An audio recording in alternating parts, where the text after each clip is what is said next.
নমস্কার বন্ধুরা, আমার চ্যানেলে আপনাদের স্বাগত জানাই। আজকে আমি আপনাদের বানিয়ে দেখাবো কমলা কাতলা। প্রথমে আমি মাছটাকে ভালো করে ধুয়ে নুন, হলুদ আর কাশ্মীরি লঙ্কা গুঁড়ো মাখিয়ে রেখে দিয়েছিলাম। এবার কড়ার মধ্যে তেল গরম করতে দিয়েছিলাম। তেলটা গরম হয়ে গেছে, আমি মাছগুলো ছেড়ে দিয়েছি। দিয়ে এবার উল্টে পাল্টে ভেজে নেব।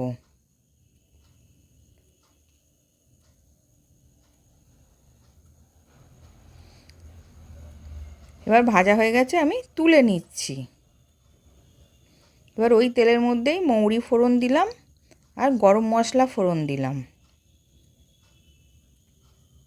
এবার পেঁয়াজ পেস্ট দিয়ে দিলাম, দিয়ে ভালো করে ভেজে নেব।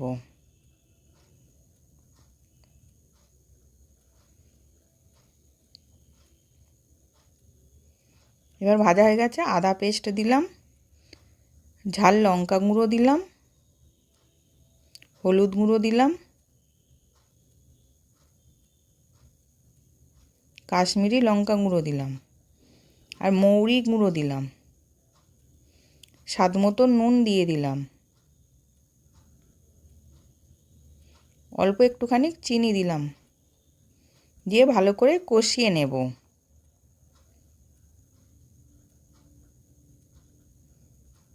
এবার কষানো হয়ে গেছে, একটুখানি জল দিয়ে দিলাম। তার মধ্যে আমি একটা কমলা লেবুর রস করে রেখেছিলাম, ওই রসটা দিয়ে দিলাম। দিয়ে ওটাকেও ভালো করে মিশিয়ে দিলাম। এবার ফুটে গেছে, আমি মাছগুলোকে দিয়ে দিলাম।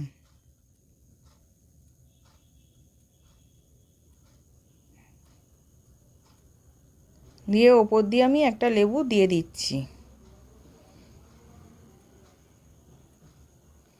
3টে কাঁচা লঙ্কা দিয়ে দিলাম, দিয়ে কিছুক্ষণ চাপা দিয়ে রেখে দেব। এবার হয়ে গেছে, আমি নাবিয়ে নেব।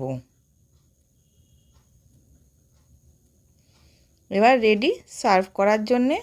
আশা করছি ভিডিওটা ভালো লেগেছে। আমি হাজির হব আর এক নতুন রেসিপির সাথে।